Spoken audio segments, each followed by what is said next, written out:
Bismillahirrahmanirrahim. Assalamualaikum warahmatullahi wabarakatuh.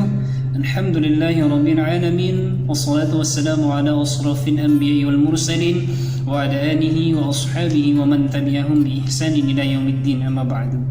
Kita selalu bersyukur kepada Allah Subhanahu wa taala dengan mengucapkan Alhamdulillahi rabbil alamin, dan kita selalu bersalawat kepada Rasulullah sallallahu alaihi wasallam dengan mengucapkan Allahumma salli ala sayyidina Muhammad wa ala ali sayyidina Muhammad. Teman-teman dimanapun antum berada, pada kesempatan sore ini saya pribadi akan membacakan satu hadis Nabi sallallahu alaihi wasallam, dan semoga hadis ini menjadi motivasi kita agar menjadi lebih baik lagi, untuk lebih bersikap lemah lembut lagi, untuk bersikap bersabar lagi terhadap apapun yang terjadi di sekitar kita. Mari kita simak hadis Nabi SAW dari Abu Hurairah radhiyallahu anhu, berkata, ada seorang Arab Badui yang kencing di dalam masjid. Maka orang-orang pun pada saat itu mendekatinya seraya mencaci maki orang tersebut. Nabi SAW pun bersabda, biarkan dia dan siramkanlah pada air kencingnya satu timba besar air, karena kalian diutus hanya untuk memberikan kemudahan dan tidak diutus untuk memberikan kesulitan. Lihat bagaimana sikap Rasulullah, bagaimana akhlak Rasulullah SAW. Masjid itu adalah tempat yang suci. Walaupun tempat yang suci, apa yang dilakukan oleh Rasulullah SAW kepada sahabat Badui ini? Rasulullah SAW tidak memarahinya. Bahkan sahabat Rasulullah SAW yang lainlah yang memarahi seorang Arab Badui ini.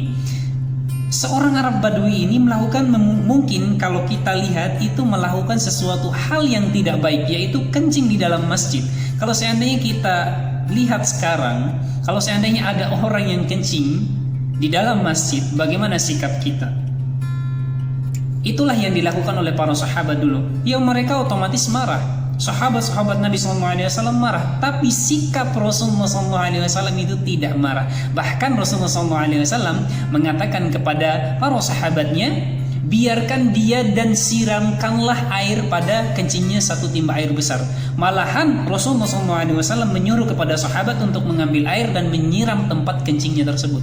Ternyata usut punya usut, seorang Arab Badui ini ternyata dia itu tidak paham tentang hukum Islam. Dia itu tidak mengerti dan tidak tahu bahwa kencing di masjid atau di sekitar area masjid itu tidak baik, dan bahkan kencing itu adalah sesuatu hal yang najis. Nah, inilah yang tidak diketahui juga oleh para sahabat. Dan Nabi SAW, kita yakini bahwa Nabi SAW mengetahui hal tersebut.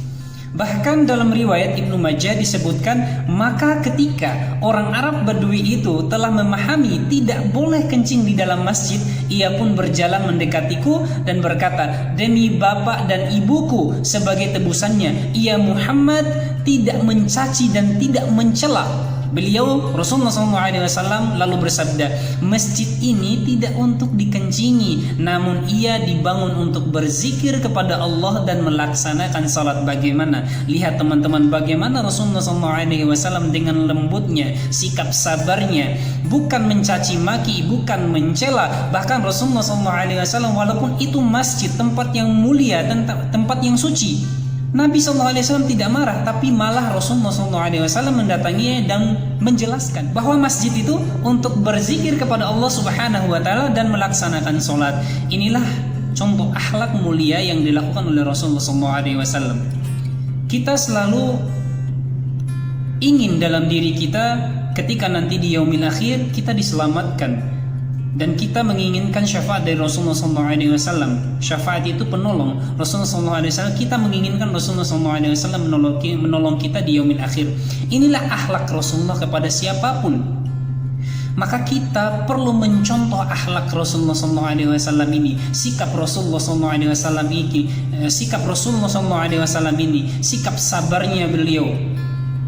Maka dari itu, bagi kita dan bagi siapapun yang merasa dirinya cinta kepada Rasulullah SAW, maka kita harus berusaha semaksimal mungkin mengikuti bagaimana cara sikap dan perbuatan beliau. Walaupun kita tidak sempurna untuk mengikuti beliau, namun setidaknya kita berusaha semaksimal mungkin untuk menjadi seperti apa yang beliau katakan, apa yang beliau perbuat, dan semua apa yang ada dalam keseharian beliau.